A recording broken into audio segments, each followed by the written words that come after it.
Hello hello hello hello प्यारे बच्चों, क्या हाल चाल। आई थिंक आप बहुत मज़े में होंगे और बहुत मन लगाकर जान लगाकर पढ़ाई कर रहे होंगे।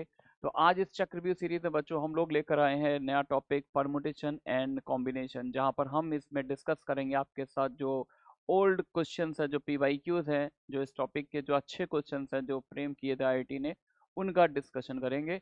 तो आपको इन क्वेश्चंस को बहुत अच्छे से समझना है, इनको अच्छे से पहले अटेम्प्ट करना है। पहले खुद से ट्राई करिएगा। बेटर तरीका वही है कि इन क्वेश्चंस को देखें, वीडियो पॉज करें और खुद से पहले अटेम्प्ट करें। कहीं फंस रहे हैं तब फिर इसके डिस्कशन को सुने। ठीक है बच्चों, तो चलिए अपनी सीरीज स्टार्ट करते हैं। आप बस यही एनर्जी लेवल मेंटेन रखिए और दम लगा कर पढ़िए, है ना। चलिए भाई, पहला क्वेश्चन ये रहा आपके सामने। जे एडवांस 2021 देखने में तो डरावना सा लग रहा है, पता नहीं कितनी इनक्वालिटी लगा रखी है। देखते हैं करना क्या है, आ जाओ यार। बहुत सारे सेट्स डिफाइन किए। S1 सेट है आई जे के, है ना। ट्रिपलेट है आई जे के का, जहाँ आई जे के मुझे कहाँ से उठाने, 1 2 3 अप टू 10। ठीक है भाई। S2 क्या है, दो एलिमेंट का सेट है आई कोमा जे, जहाँ पर एक गंदा सा एक ऑर्डर रिलेशन सा दिख रहा है, समथिंग लाइक दैट। ये कुछ देख ही रहे हो, कलर वाइट पसंद नहीं है।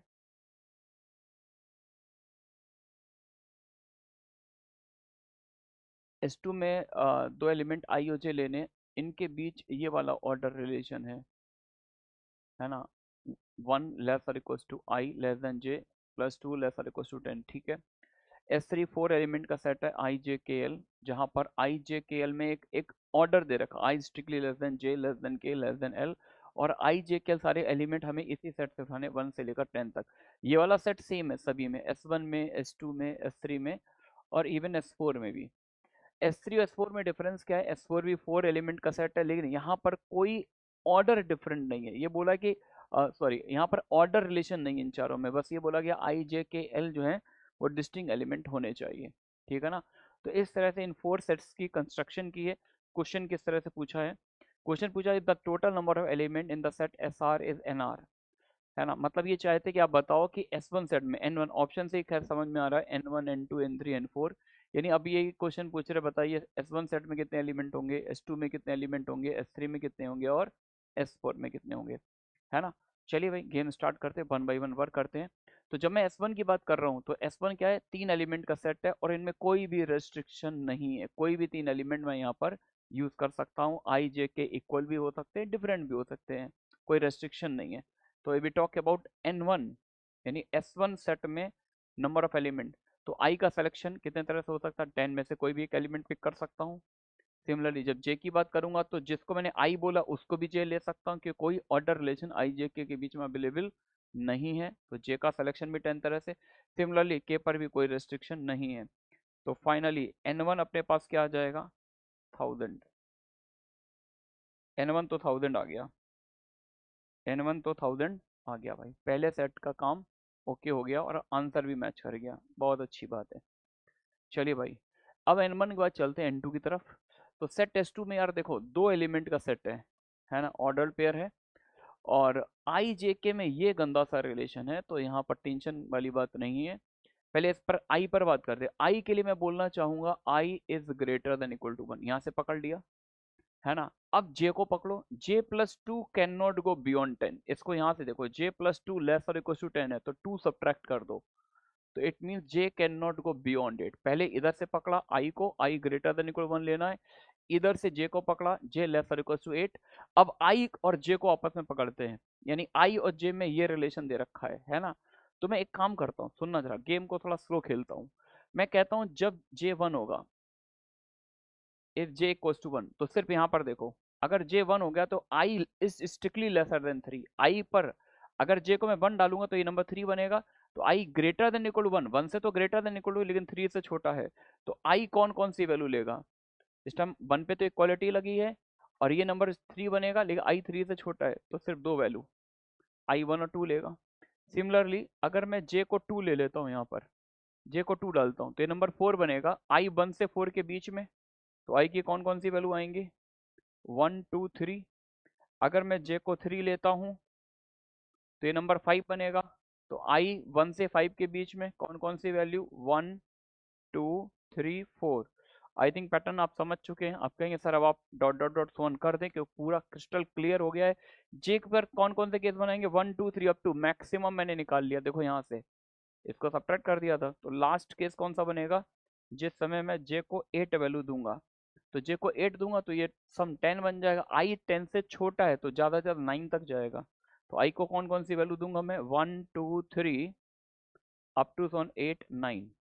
तो जब जे को 1 वैल्यू देते हैं तो आई की 2 वैल्यू मिलती है, 2 order pair. J equal to 2 के लिए 3 order pair, J equal to 3 के लिए 4 और 8 के लिए 9, है ना। तो N2 की अगर मैं बात करूंगा तो यहाँ से 2 ऑर्डर पेयर, यहाँ से 3 4, तो 2 plus 3 plus 4 plus up to सोन 9।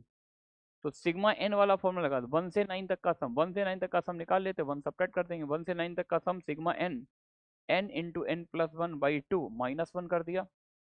तो 9 5 का 45 माइनस 1 44। वाओ, ये आंसर भी मैच कर गया भाई, काफी अच्छा सा डेटा है। N1 1000 आ गया, N2 44।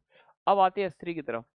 S3 में देखो यार क्या है कि 4 एलिमेंट्स का सेट है, I J K L 4 element का सेट है, और इनमें एक ऑर्डर रिलेशन दे रखा, I less than J less than K less than L, है ना। ये ऑर्डर रिलेशन है इन चारों के बीच में, और I greater than equal to 1 है ना।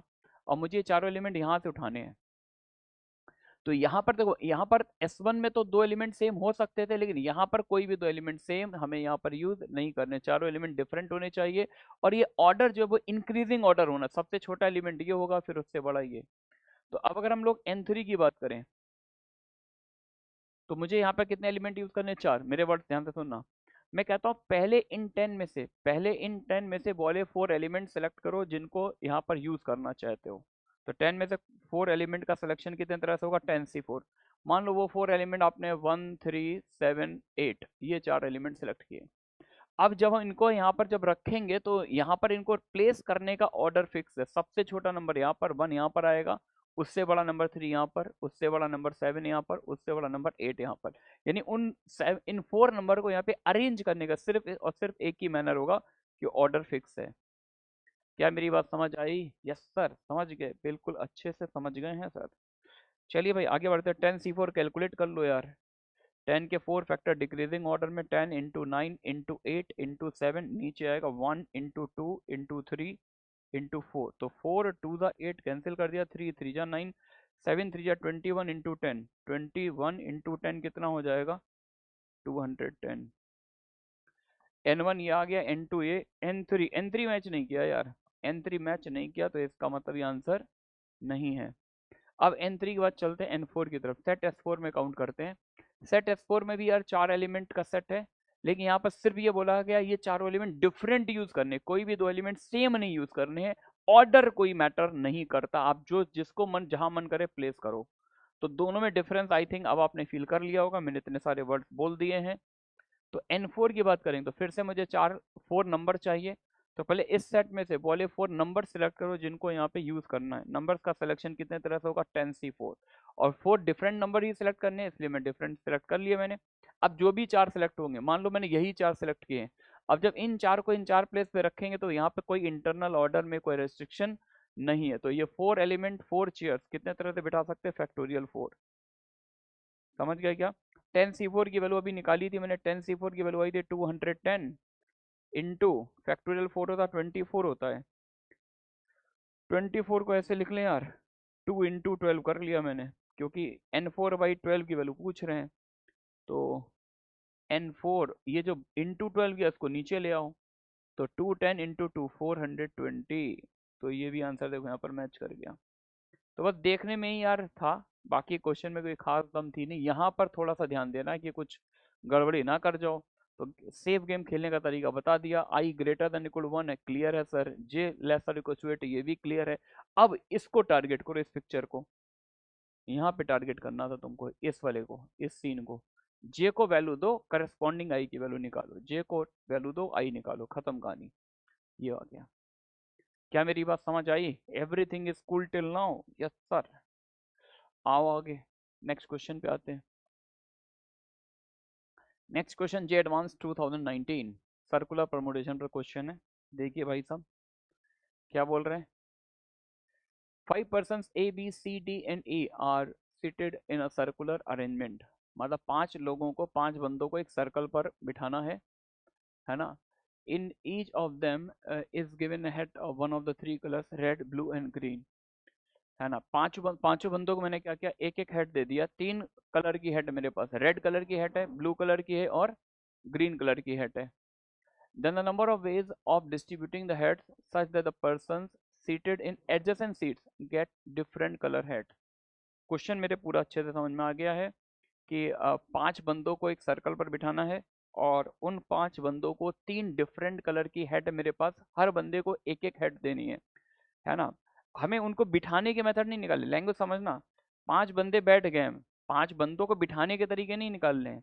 5 बंदे बैठे हुए हैं सर्कुलर टेबल पर और उनको मेरे को 3 डिफरेंट कलर की हेड है।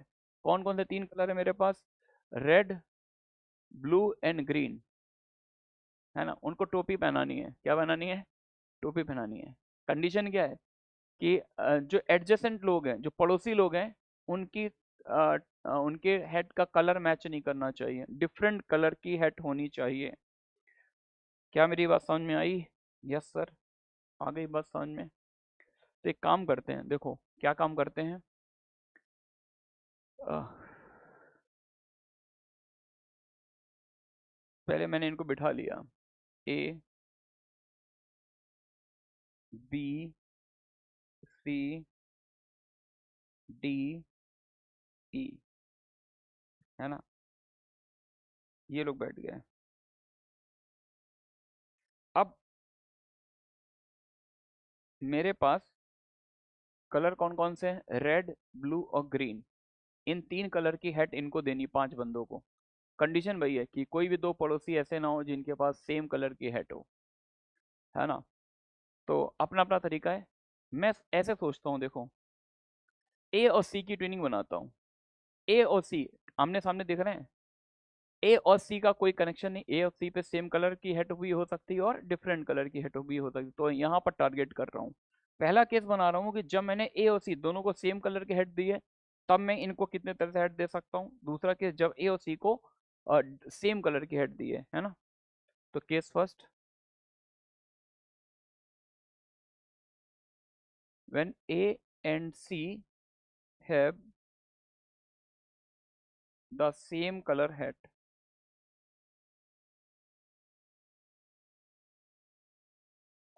जब ए और सी दोनों को मैंने सेम कलर की हेड दी हुई है, ठीक है। आ जाओ यार, देखते हैं। ए, बी, सी, या नंबर ऑफ वेज डायरेक्ट निकालता हूँ। नंबर ऑफ वेज, ए और सी दोनों को सेम कलर की हेड बनानी है, तो कितने कलर है मेरे पास, 3। 3 में से कोई भी एक कलर सेलेक्ट कर लो और उस कलर की हेड दोनों को दे दो। तो 3 में से कोई भी एक कलर सेलेक्ट कर लिया मैंने, है ना। और वाली हेड मैंने दोनों को दे दी। फॉर द टाइमिंग सपोज कर लो मैंने रेड कलर पिक किया है। कौन सा कलर पिक किया है, रेड। तो इसको भी रेड कलर की हेड दे दी, इसको भी रेड कलर, दोनों को रेड कलर। और कलर पिक करने के तरीके कितने होंगे, 3, है ना। ये ए और सी दोनों की बात हो रही है। ए और सी दोनों को कितने तरह से मैं कलर हेड पहना सकता हूँ, 3 तरह से। फॉर द टाइम बिंग मान लो मैंने रेड कलर दिया है। अब जब बी की बात आएगी, बी का एक पड़ोसी ये है, एक पड़ोसी ये है, तो दोनों का कलर सेम है। तो बी को मैं, जब इन दोनों के पास रेड कलर की हेड है, तो इसको ब्लू और ग्रीन दोनों तरह दे सकते हैं। तो बी को हेड देने के मैनर कितने हो जाएंगे, 2। ये किसके लिए लिखा मैंने, बी के लिए लिखा है ना। ठीक है, बी ने 2 तरह से हेड पहन लिया। अब आते इस साइड चलते हैं। अब जब डी की बात करेंगे, तो डी का एक पड़ोसी ये है, सी। इसके पास कौन सी कलर की हेड है, रेड। तो डी के पास सिर्फ रेड कलर नहीं होगा, डी कौन कौन सी पहन सकता है, रेड को छोड़कर ब्लू और ग्रीन दोनों पहन सकता है। ब्लू और ग्रीन दोनों पहन सकता है ना। अब मान लो अगर इसने ब्लू पहना है, तो कोई भी एक कलर पहनाओ, इसको ब्लू पहनाओगे, इसको रेड, ये तो पहले से ही रेड पहना हुआ है। तो इन दोनों का कलर हमेशा डिफरेंट होगा। इन दोनों का जब डिफरेंट है, तो इसके पास सिर्फ एक ही कलर बचेगा। ध्यान से देखना, रिपीट करता हूँ, पूरी प्रॉब्लम रिपीट करता हूँ भाई, सब चक्कर में मत पड़ना। हमारे पास 3 डिफरेंट कलर की हेड है, 5 बंदे सर्कल पे बैठे हुए हैं, इनको कलर मेरे को, इनको हेड पहनाना है। कंडीशन ये है कि किसी भी पड़ोसी का के हेड का कलर सेम ना हो, समझ गए। तो ए और सी अपोजिट है, मैं इनको टारगेट कर रहा हूँ। मैंने एक केस बनाया जब मैं ए और सी दोनों को सेम कलर की हेड दे रहा हूँ। तो सेम कलर, कलर कितने हैं मेरे पास, 3। तो 3 में से कोई भी एक कलर सेलेक्ट कर लिया, ए और सी दोनों को हेड दे दी, उसके तरीके हो गए 3। फॉर द टाइम बिंग मैंने मान लिया कि मैंने इनको रेड कलर की हेड पहनाई है। अब बी, बी के पास दो ऑप्शन है, बी ग्रीन भी पहन सकता है और ब्लू भी पहन सकता है, तो बी के पास दो ऑप्शन हो गए। अब मैं डी की बात करूँ, डी और ई दोनों पर टुगेदर बात करूंगा, तो ये ध्यान देना कि डी के पास रेड कलर नहीं होगा, डी ब्लू या ग्रीन में से कोई भी पहन सकता है। अब डी मान लो ब्लू पहनता है, ब्लू पहनता है तो ये ब्लू है ये रेड है, तो इसका सिर्फ ग्रीन आएगा। और अगर ये ग्रीन पहनता है, ये ग्रीन ये रेड, तो फिर ये ब्लू। यानी इन दोनों का टुगेदर मिलाकर दो ही ऑप्शन होंगे, दो ही ऑप्शन होंगे डी और ई के टुगेदर, है ना। तो ओवरऑल कितने वेज हो गए, 3 × 2 × 2, 3 × 2 = 6, 2 × 12। जब ए और सी दोनों सेम कलर की हेड पहनते हैं तो इनको हेड डिस्ट्रीब्यूट करने के मैनर कितने आ गए, 12। 12 तरीके से हो सकते हैं। सेकेंड तरह से ये जॉब कर सकते हैं, case second,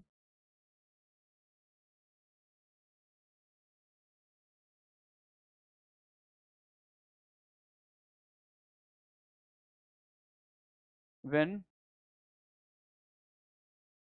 A and C have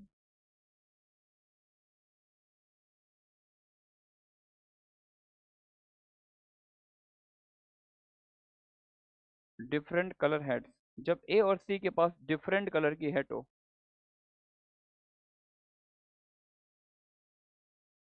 आइए भाई, A B C D E, जब ए और सी को मैं डिफरेंट कलर की हेड पहना रहा हूँ, तब देखना भाई क्या मामला बनेगा, नंबर ऑफ वेज। आ जाओ भाई, ए और सी दोनों को डिफरेंट कलर की हेड पहनानी है ना, तो ए पहले ए को पहनाते, तीन कलर है, ए को कोई भी हेड कितने तरह से पहना सकते हैं, तीन तरह से, रेड भी दे सकते हैं, ब्लू भी दे सकते हैं, ग्रीन भी दे सकते हैं। अब ए ने जो भी कलर पहना है, सी को वो नहीं देना है, तो सी को हेड देने के तरीके हो गए टू। ये ए के लिए लिखा है मैंने, ये मैंने सी के लिए लिखा। फॉर द टाइम बिंग मान लो मैंने ए को पहनाया रेड कलर और इसको पहना दिया मैंने blue colour, for the time being. Hello, मेरी बात आनी चाहिए समझ में, समझे क्या। ए को रेड कलर दे दिया, सी को blue colour.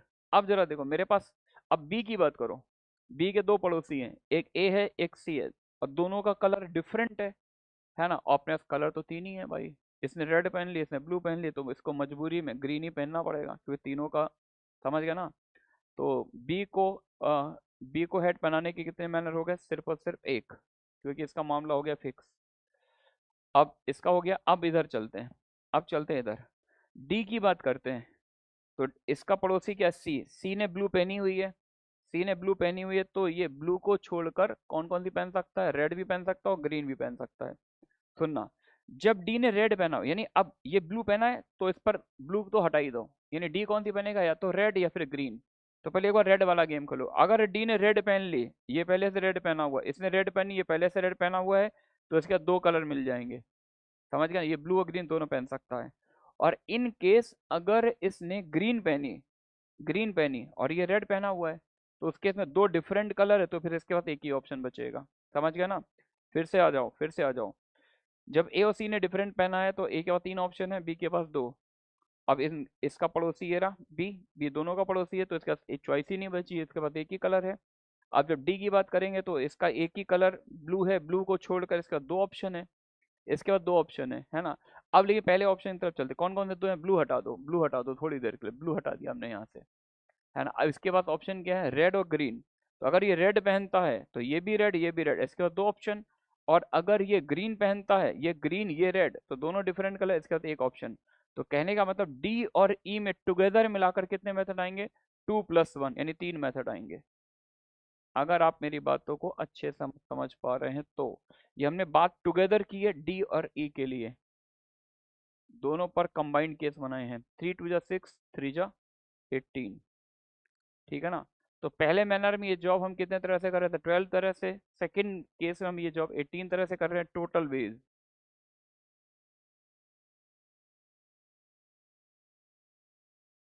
12 + 18 which comes out to be 30, 30 manner से हम इनको हेड पहना सकते हैं, समझ गए क्या। चलिए भाई नेक्स्ट क्वेश्चन पे आते हैं। कॉम्प्रिहेंशन है और थोड़ा पुराना भी है, और ये एक पहला ऐसा कॉम्प्रिहेंशन है जो रिकरेंस रिलेशन में आईटी जेई की हिस्ट्री में परमुटेशन कॉम्बिनेशन में आया, पहला और आखिरी। अभी तक तो पहली बार आया था 2012 में, उसके बाद अभी तक नहीं आया। बाकी अपने स्टडी मटेरियल में तो रिकरेंस रिलेशन के हम लोग बहुत सारी प्रॉब्लम पीएनसी में भी करते हैं, प्रोबेबिलिटी में भी करते हैं। तो मेरा सजेशन है कि थोड़ी सी प्रैक्टिस जरूर करके रखिएगा, कि कहीं ना कहीं रिकरेंस रिलेशन अगर आप बनाना जानते हैं तो कुछ प्रॉब्लम काफ़ी अच्छे से सॉल्व कर सकते हैं। जिसको विदाउट रिकरेंस करने में टाइम लगता है वो विद रिकरेंस आप जल्दी कर सकते हैं। बस आपकी थोड़ी प्रैक्टिस होनी चाहिए। ठीक है, तो चलिए भाई, मेरे को अच्छा लगता है क्वेश्चन, इसलिए मैंने इस क्वेश्चन को पिक किया है। देखिए क्या है क्वेश्चन में information. Let N denote the number of all N digit positive integers form by the digits 0 और 1 और both such that no consecutive digits in them are 0। मतलब एन क्या है, एन क्या है, N number of N digit integers हैं। N digit integer बना रहा हूँ मैं, काम क्या कर रहा हूँ, एन डिजिट इंटीजर बना रहा हूँ। उस इंटीजर को बनाने में कौन सी डिजिट्स यूज कर रहा हूँ, 0 एंड 1। यानी केवल इन दो डिजिट की हेल्प से मैं एन डिजिट नंबर बना रहा हूँ। कंडीशन क्या है, कंडीशन ये है यार कि no two consecutive digits in them are 0, है ना। 0 1 की हेल्प से एन डिजिट नंबर बनाओ। कंडीशन ये है कि कोई भी दो कंसेक्यूटिव ब्लैंक बॉक्सेस में 0 यूज नहीं करना है, दो डिजिट 0 कंसेक्यूटिव नहीं होनी चाहिए। तो मैं जितनी भी एन डिजिट नंबर बनाऊंगा इन दो डिजिट की हेल्प से बाय यूजिंग दिस रेस्ट्रिक्शन, तो वो नंबर है एन। एन वाले एन डिजिट नंबर है जो मैं 0 1 की हेल्प से बना रहा हूँ, सच दैट कि कोई भी दो कंसेक्यूटिव बॉक्सेस में 0 नहीं है। ठीक है, bn be the number of such n digit number ending with digit 1। करें bn, ये वो वाले n डिजिट नंबर हैं जो 1 पे एंड होते हैं, और cn वो वाले n डिजिट नंबर हैं जो 0 पे एंड होते हैं, है ना। करें बताइए b6 की वैल्यू क्या है, b6 की वैल्यू क्या है, ये क्वेश्चन है इनका पहला। ठीक है, तो चलिए भाई गेम स्टार्ट करते हैं। Let us play a game together, आइए खेलते हैं। तो पहले यार करना क्या है, मेरे को एन डिजिट नंबर बनाना है। ठीक है भाई, कौन सी डिजिट यूज करनी, सिर्फ और सिर्फ 0 1। कंडीशन क्या है, कोई भी दो कॉन्सेक्यूटिव बॉक्सेस पे 0 यूज नहीं करना। चलिए भाई, तो पहले एन ब्लैंक बॉक्सेस बना लो, 1 2 3 4 5 6 7 and up to so on N, है ना। इन एन ब्लैंक बॉक्सेस भरना क्या है, तो 0 या फिर 1। ठीक है ना। तो जब मैं इन डिजिट की हेल्प से एन डिजिट नंबर बनाऊंगा, जितने भी एन डिजिट नंबर बनेंगे वो सारे एन डिजिट नंबर की काउंटिंग कितनी, N. N denotes what, number of ways, यानी जितने भी नंबर बनेंगे वो नंबर की काउंटिंग एन है।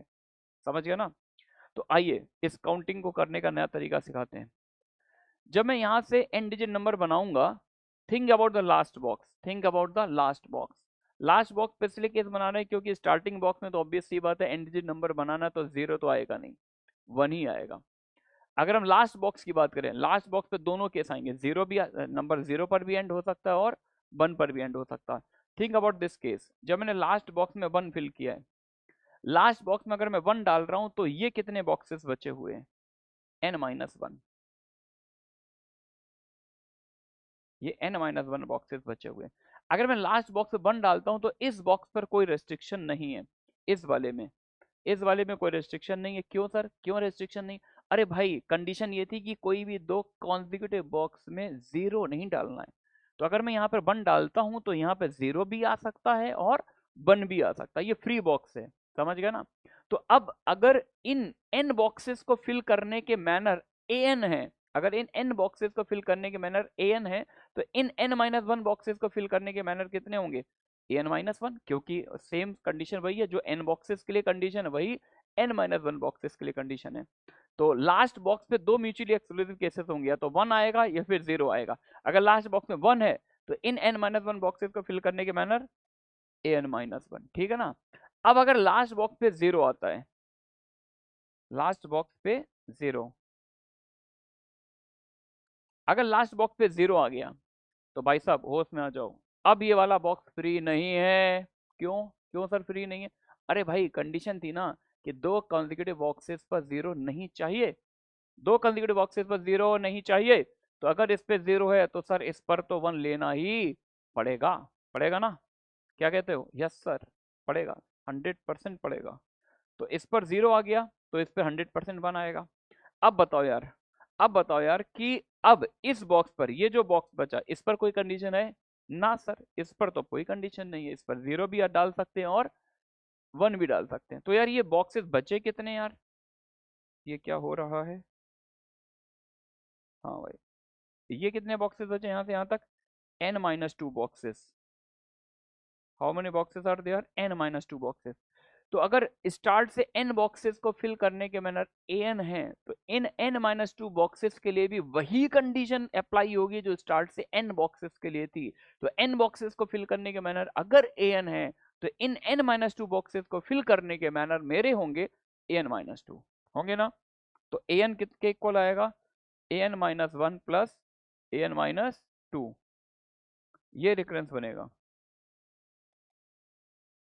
आराम से टेक इट इजी यार, इसको थोड़ा फील करो तुम लोग, क्योंकि लास्ट बॉक्स पे मैंने गेम स्टार्ट किया। गेम कहाँ से खेलना स्टार्ट किया? लास्ट बॉक्स पे। कहानी बताई भी लास्ट से। क्यों चालू किए? क्योंकि यार फर्स्ट बॉक्स पे तो केस एक ही बनेगा, लास्ट पे दोनों केस, क्यों नंबर 1 पर भी एंड हो सकता है, 0 पर भी एंड हो सकता है, दो ही केस होंगे, है ना। These two cases are mutually exclusive and exhaustive cases, है ना। तो लास्ट बॉक्स पे अगर 1 आएगा तो इस बॉक्स पे कोई रेस्ट्रिक्शन नहीं है, तो इन n-1 बॉक्सेस को फिल करने के मिनट n-1। अगर इस पे 0 आता है तो फिर ये रेस्ट्रिक्टेड बॉक्स है, इस पर 1 ही आएगा और कुछ आ नहीं सकता है। तो अब 0-1 आ गया तो इन ये n-2 बॉक्सेस फ्री बॉक्स हो गए, इसमें कुछ भी आप डाल सकते हैं, कंडीशन वही होगी जो n बॉक्सेस के लिए थी। तो इसको फिल करने के मैनर an-2, ये रिकरेंस बना लिया। अब इसमें कुछ बाउंड्री कंडीशन निकाल लेते हैं, बिकॉज सेकंड ऑर्डर का रिकरेंस रिलेशन तो दो कंडीशन चाहिए, है ना।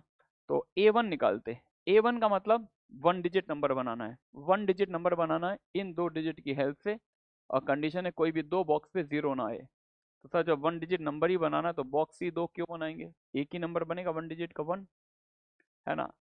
A2 बच्चों कितना होगा? A2 का मतलब हमें 2 डिजिट नंबर बनाना है। हमें कितने डिजिट का नंबर बनाना है? 2 डिजिट। किनकी हेल्प पे बनाना है? सर इनकी हेल्प पे बनाना है। कंडीशन क्या है? दोनों बॉक्स पे 0 नहीं आना चाहिए। तो पहली बार 2 डिजिट का नंबर 1 बनाना, 2 डिजिट का नंबर बनाना है, तो यहाँ पर स्टार्टिंग बॉक्स में तो 1 आएगा ही आएगा, क्योंकि ये तो 0 हो नहीं सकता, नहीं तो नंबर ही 1 डिजिट का हो जाएगा। तो यहाँ पर तो 1 आएगा, लेकिन ये वाला बॉक्स फ्री है, इस पे 0 भी आ सकता है और 1 भी आ सकता है। तो इन 2 डिजिट की हेल्प से इस कंडीशन को सेटिस्फाई करते हुए कितने 2 डिजिट नंबर बना सकते हैं? दो, एक तो 10 बनेगा और एक 11। A1 A2 आ गया है। ये कुछ फिबोनाची टाइप का पैटर्न बन रहा है, फिबोनाची सीक्वेंस अगर कुछ पढ़ा होगा बच्चों ने भाई, जिसमें आगे वाला टर्म पीछे वाले दो दो टर्म का सम से जनरेट होता है, बस बाउंड्री कंडीशन थोड़ा डिफरेंट होती है, समझ गए। अब एन हमने सीक्वेंस जनरेट कर लिया, आ रही है बात समझ में? क्लियर। अच्छा इन्होंने पूछा मेरे से क्या है, B6 की वैल्यू पूछी है। क्या पूछ रहे हैं? B6। अच्छा Bn की बात करते हैं। Bn कौन से नंबर है? Bn वो वाले एन डिजिट नंबर हैं जो जो 1 पे एंड होते हैं, मतलब ये वाले, इन नंबर को हमने Bn बोला है। ये जितने भी नंबर बनेंगे, तो ये नंबर बनेंगे कितने, क्योंकि यहाँ पर तो 1 आ गया, तो इन n-1 बॉक्सेस को फिल करने की कंडीशन क्या थी? an-1, मतलब इन n-1 बॉक्सेस को फिल करने के मैनर an-1 थे। तो Bn की वैल्यू कितनी आ गई? an-1, है ना। और Cn कौन से एन डिजिट नंबर थे जिसके एंड में 0 है? तो ये एंड में 0 है, तो यहाँ पर तो 1 हो गई होगा। तो ये वाले सारे नंबर को इन्होंने Cn बोला है, जिसके लास्ट में 0 आ रहा है वो वाले सारे नंबर Cn है। तो ये 0 ये 1, तो ये वाले फ्री बॉक्सेस है, इनको फिल करने की मैनर n-2 बॉक्सेस है, an-2। तो Bn तो ये आ गया, और Cn कितना आएगा? an-2, ये Cn आ गया, ठीक है। अच्छा एक रिकरेंस तो तुम ऐसा ही बना सकते हो कि भाई एन में क्या था, एन तो एन डिजिट नंबर थे जो 0-1 के हेल्प से बना रहे थे। इसमें दो बातें थी, या तो लास्ट में 1 आया होगा या फिर लास्ट में 0 आया। लास्ट में 1 जिसमें आया है उसको हमने Bn बोला है, जिसमें लास्ट में 0 आया उसको हमने Cn में काउंट किया है। तो फाइनली यहाँ से एक और रिकरेंस हम डायरेक्ट भी लिख सकते हैं, अगर आप मेरी बात समझ पा रहे हैं। और शायद आपने ये बात मेरे से पहले ही समझ ली थी, सर ये तो ऑब्वियस सी बात है, या तो 1 पे एंड होगा या फिर ये 0 पर एंड होगा। ये तो सर बनेगा ही बनेगा, क्या कहते हो? ये तो सर बनेगा बनेगा। अब काम की बात बोलते हैं। सर निकालना क्या? B6 निकालना है। अच्छा B6 को यार इसको देख के नहीं बोल सकते, इनको अगर मैं 6 पुट कर दूं तो B6 निकालना इक्विवेलेंट है A5 निकालना। दोस्तों क्या कहते हो? बिल्कुल सही कह रहे हैं सर आप आज बहुत अच्छा बोल रहे हैं सर। अरे मैं डेली अच्छा बोलता हूँ यार। B6 का मतलब हो गया A5 निकालना है। तो अब जरा इस रिकरेंस की तरफ ध्यान देना यार। A1 A2 तो हमने निकाल लिया, अब आगे मैं सारे टर्म्स इसी रिकरेंस से निकालूंगा। अगर मैं इनको 3 पुट कर दूं तो जरा फील करना यार, A3 कितना आने वाला है? A3 equal to A1 plus A2, यानी जैसे नहीं सीक्वेंस होती है, सीक्वेंस ऐसे लिखना। देखो देखो पहला टर्म 1 है, दूसरा टर्म 2 है। अब तीसरा टर्म जो होगा वो पीछे के दो टर्म का सम है, इन दोनों के टोटल से जनरेट हो रहा है, तो वो 3 आएगा। अब थर्ड टर्म, अब चौथा टर्म चाहिए तो पीछे के दो टर्म ऐड करो, पीछे के दो टर्म ऐड करो, आगे वाला टर्म मिलेगा। 3 + 2 कितना हो गया? 5, है ना। अब A5 चाहिए तो पीछे के दो टर्म ऐड कर दो, तो ये हो गया A1, ये हो गया A2, ये हो गया A3, A4, A5। तो A5 की वैल्यू 8 आ रही है, और A5 की वैल्यू 8 होने का मतलब B6 की वैल्यू भी क्या आ गई? 8। वैसे तो इनको सब सॉल्व करना सिखाया जाता है ओलंपियाड में, तो ये सब ABCD टाइप के क्वेश्चंस होते हैं। स्टार्टिंग ही यहाँ से होती है और काफी ऊपर लेवल तक सिखाते हैं रेकरेंस, है ना। तो B6 = 8 आ गया अपने पास। B6 की वैल्यू बच्चों की आ गई 8। ठीक है, चलिए भाई आगे मूव करते हैं। अब आगे इन्होंने पूछा which of the following is correct. अब मतलब इन्होंने रेकरेंस बनाया, ए पर बनाया, बी पर, सी पर, सब पर बना डाला है। तो आई थिंक ए वाला जो रिकरेंस है ये आई थिंक एक बार में होल्ड कर, A17 = A16 + A15। यानी ये जो डिस्कशन में हमने टाइम लगाया ना, तो यहाँ से एक नहीं दोनों पार्ट सॉल्व हो गए। n को 17 तुम पुट कर दो, n को 17 पुट, n = 17। तो n को 17 पुट करोगे तो देखो A17 आएगा। A17 किसके इक्वल? पीछे के दो टर्म के सम के बराबर, यानी A16 + A15 आया क्या? तो सेकंड पार्ट तो बर्थडे गिफ्ट कितने में हो गया सॉल्व, है ना। अब यार ये बच्चे पूछते कि सर ये तो ठीक है, ये तो तुरंत हो गया। मान लो कि सारे के क्वेश्चन मोर देन वन वाले में होता और फिर सारे ही चेक करने पड़ते। तो आ जाओ यार, निकालते, सी वाला रेफरेंस निकालते, बी वाला निकालते, सारे चेक करते हैं। हमने ए वाला रेफरेंस निकाल दिया, है ना। अब जरा देखना, ए वाला रेफरेंस मेरे पास क्या था? an = an-1 + an-2, ये मेरे पास ए वाला रेफरेंस था। ठीक है। अच्छा, ए का सी से एक रिलेशन था, ए का बी से भी रिलेशन था। ए का बी से क्या रिलेशन था? bn = an-1। bn की वैल्यू थी an-1 और cn की वैल्यू थी an-2।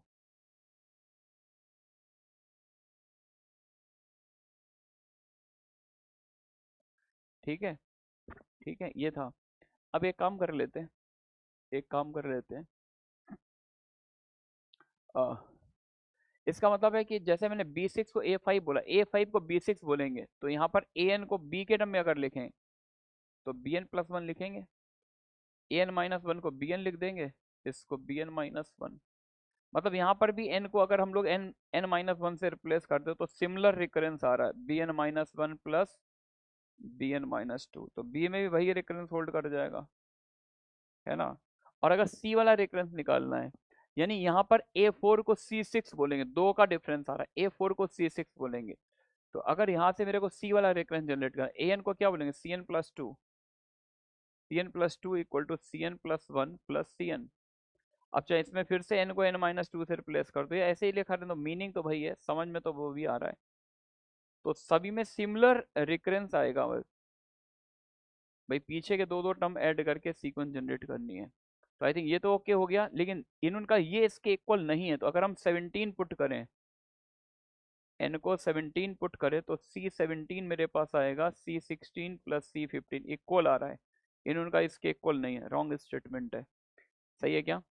अब B वाला भी देख लो, यहाँ पर B को 17 पुट कर दें, n को 17 पुट कर दे तो B17 आएगा मेरे पास B16 + B15, है ना। अच्छा, इन्होंने चालाकी कर दी यार, एक C इन्होंने ऐड कर दिया है। तो कोई प्रॉब्लम नहीं यार, देखो बी, A4 को हम B5 बोलेंगे, A4 को B में 5 बोलेंगे, लेकिन A4 को C में 6 बोलेंगे। तो I think B versus C एक रिलेशन निकल आएगा क्या? यानी C5 को हम A6 बोलेंगे, C5 को क्या बोलेंगे? A6, है ना।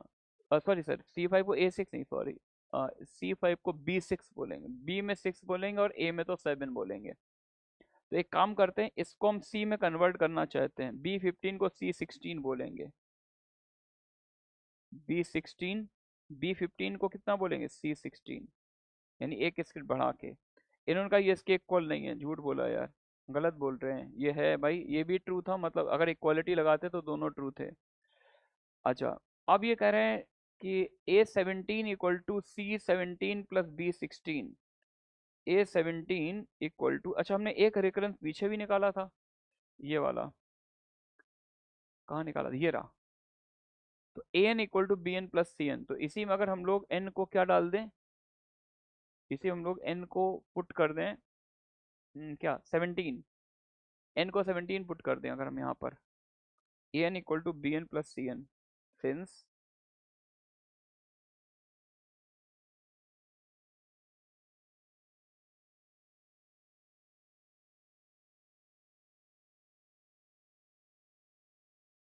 an equal to B N plus C N है, n को 17 पुट कर दो, तो A17 आएगा B17 प्लस C17, है ना, C17, तो A17 है, C17 है, B16 है। हाँ भाई, फिर यहाँ पे झूठ बोला यार, झूठ बहुत बोल रहे हैं यार, एक ही बार सच बोलते, 3 बार झूठ बोला है। तो Agra is the correct answer, ठीक है ना। मूव करते हैं भाई आगे, नेक्स्ट क्वेश्चन पे आते हैं। जे एडवांस 2014, 2014 क्या है क्वेश्चन, देखना जरा। 6 cards and 6 envelopes are numbered 1, 2, 3, 4, 5, 6, and cards are to be placed in envelopes so that each envelope contains exactly 1 card and no card is placed in the envelope bearing the same number। मतलब वही है letter envelope वाली problem, वही Bernoulli Euler problem में setters letter की। तो 6 cards को 6 envelope के अंदर डालना है, कार्ड पर भी जो मैंने बनाए हैं उन पर भी ये नंबर लगे हुए हैं, जो एनवलप है उन पर भी ये सीरियल नंबर पड़ा हुआ है। कंडीशन ये है कि यार किसी भी कार्ड को उस एनवलप में नहीं डालना है, सेम नंबर वाले कार्ड में नहीं डालना है ना, ऐसा बोला गया है। और and more over the card number 1 is always placed in the envelope number 2, लेकिन कंडीशन दी थी 1 वाले को तो सिर्फ 2 में ही डालना है, then the number of ways it can be done. ठीक है भाई, आ जाओ भाई। तो मैंने पहले तो 6 लेटर बना लिए, 1, 2, 3, 4, 5, 6, 6 लेटर्स और 6 एनवलप।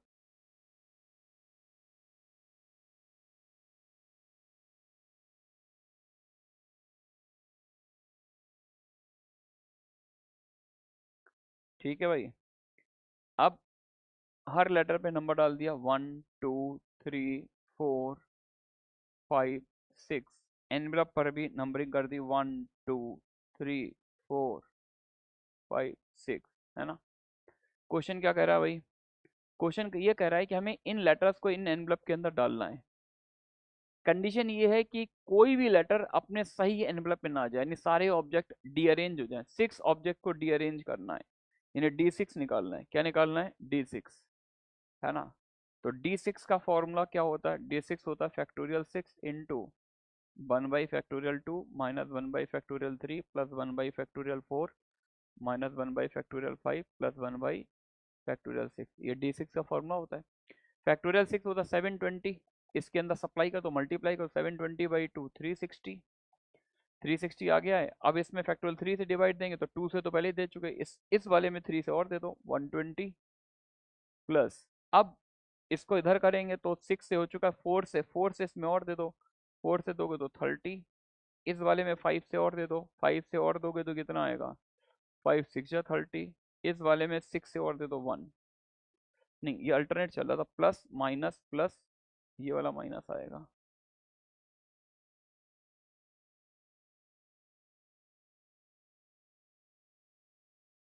ठीक है, काउंट करो भाई जरा, 360 30 391